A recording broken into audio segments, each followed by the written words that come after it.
So, do you think Google is actually serious about this whole make hardware to compete directly with Apple thing? What about the fact that they just hired 2,000 engineers from HTC to make phones? And what about the fact that they're releasing 2 phones today? And what about the fact that these phones have actually really bold design, and they may already have incredibly good cameras, and they feel more like Google phones than they do Android phones?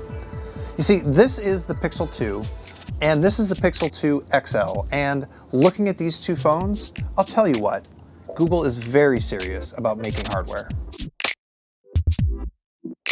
So as I already said, there's 2 models. The Pixel 2 has a 5-inch screen. It's got these squared off corners and these giant bezels on the top and the bottom. While the Pixel 2 XL has a much larger 6-inch screen, the corners of the screen are rounded, and it still has some bezels on the top and the bottom. Now, before we get too far into it, I want to talk about the aesthetics of these phones. Google decided to keep the glass shade, and while you might not like it, it's definitely identifiable as a Pixel. And there are lots of little design touches here that are just kind of fun. I mean, look at these neon power buttons, and the glass shade on this white one, it's black, so it's got this whole stormtrooper vibe. But look, I'm just gonna say it, these phones are not as flashy as the Galaxy S8 or even the iPhone X. For example, the screens aren't truly edge to edge. They've got those big bezels that I mentioned, but they're here for a reason. It's because they're front-facing stereo speakers inside there. Overall, I think it's fair to say that these phones are more utilitarian or pragmatic than other flagship smartphones. If I had to pick a single word to describe the design, I'd actually go with Scandinavian. Like a piece of IKEA furniture, or a Playmobil toy, or a Volvo, or Lego. It's more whimsical than it is glitzy, and it's designed to work. Both phones are available for pre-order right away, and they're going to be shipping on October 19th. The smaller Pixel 2 comes in 3 colors, blue, black, and white. It starts at $649 for 64 gigs of storage. The Pixel 2 XL comes in just black and white, and it's $849. You can get 128 gig versions of either one for $100 more. Google is partnering with Verizon again, but you'll also be able to get them unlocked directly from Google. The company's told me that it's going to do its best to make enough of them, and it has finally upgraded its online store so that you can pre-order even if the thing is out of stock to hold your place in line. Let's talk cameras. Now, it's way too early for me to truly judge the quality of these cameras, but I have been using them for a little bit with pre-production software, and I'm already impressed.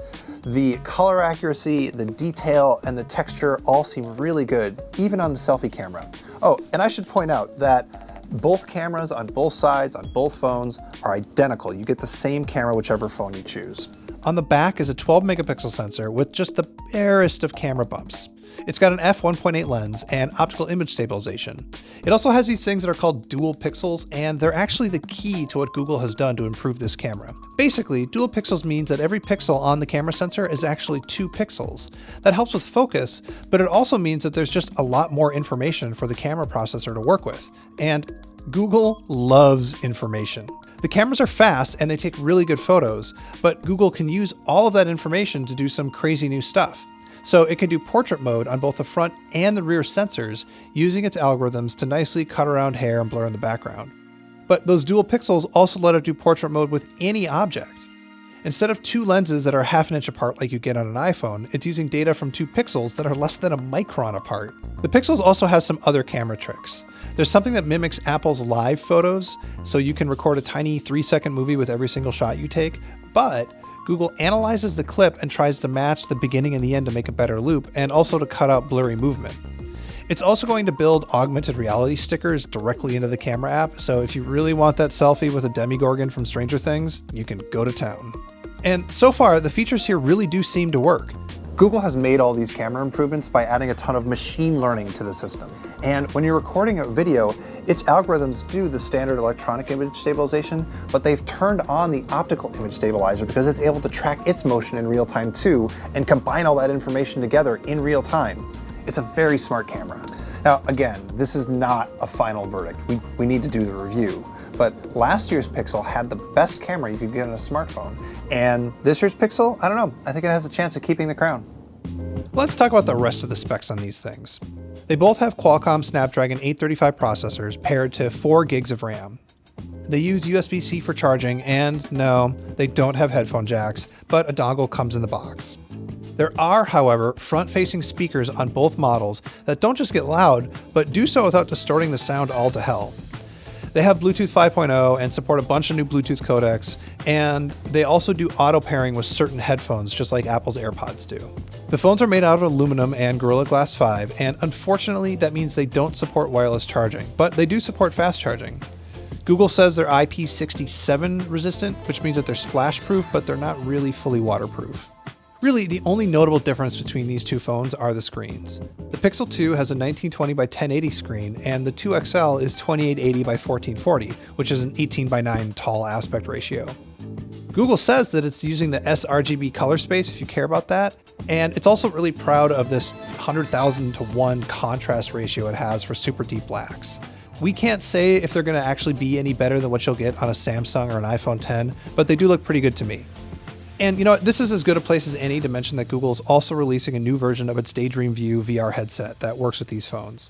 They have new lenses that are sharper and give a wider field of view. They've been redesigned to let in less ambient light, and there's a top strap too if you're going to be wearing them for a long time.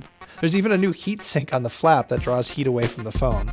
That's all I'm going to say about them though, because I have a family member that works for a competitor, but expect a full review from Addie Robertson very soon. Google's also doing a lot of Google things on the Pixel 2, mainly in the software. It's added a new gimmick that lets you quickly launch the Google Assistant by squeezing the phone. It takes some getting used to. The trick is to squeeze it really fast like you're hitting a button, not grip it super hard like you're trying to crush it. I don't know, I think it's fine. The Pixel 2 is also getting first access to Google Lens.